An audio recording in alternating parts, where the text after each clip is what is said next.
தலையை விரித்து தென்னை போராடுதோ எதனை நினைத்து இளநீராடுதோ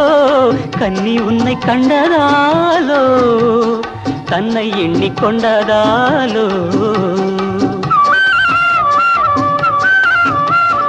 இலைகள் மரத்துக்கென்ன மேலாடையோ இடையை மறைத்து கட்டும் நூலாடையோ கட்டிக்கொண்ட கள்வன் யாரோ கள்வனுக்கும் என்ன பேரோ இயற்கை என்னும் இளைய கன்னி ஏங்குகிறாள் துணையை எண்ணி